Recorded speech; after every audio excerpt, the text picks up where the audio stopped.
30 ఏళ్ల కిందట ఆయన మీద చెప్పిన చాలా పద్యాలు చెప్పాను. ఒక పద్యం చెప్పి నేను సెలవు తీసుకుంటా.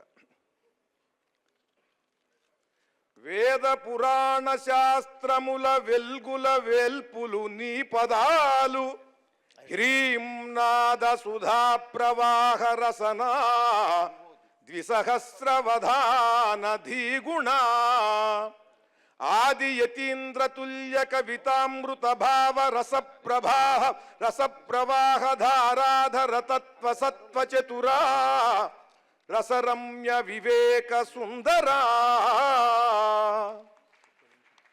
శంకరాచార్యులు వారు తెలుగులో పద్యం రాస్తే ఎలా ఉంటుందో అలా ఉంటుంది ఆయన పద్యం చెబితే. వేద పురాణ శాస్త్రముల వెల్గుల వేల్పులు నీ పదాలు. వేదాల్లో పురాణాల్లో ఉన్నటువంటి అనేక దేవతామూర్తుల యొక్క తేజస్సంతా కూడా ఆయన పద్యంలో ఉండే పదాలుగా దిగి వస్తారు వాళ్ళందరూ. వేద పురాణ శాస్త్రముల వేల్పుల వెల్గులు నీ పదాలు హ్రీం నాద సుధా ప్రవాహ రసనా ద్విసహస్రవధాన ధీగుణ ఆది యతీంద్ర తుల్య కవితామృత భావ రస ప్రవాహ ధారాధర తత్వ సత్వ చతురా రసరమ్య వివేక సుందరా.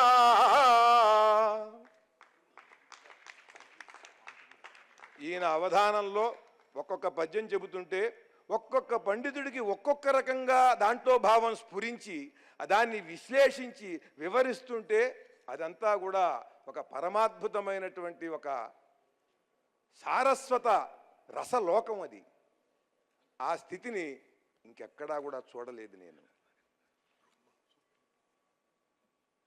ఆయన దృఢమైనటువంటి ఆయురారోగ్యాలతో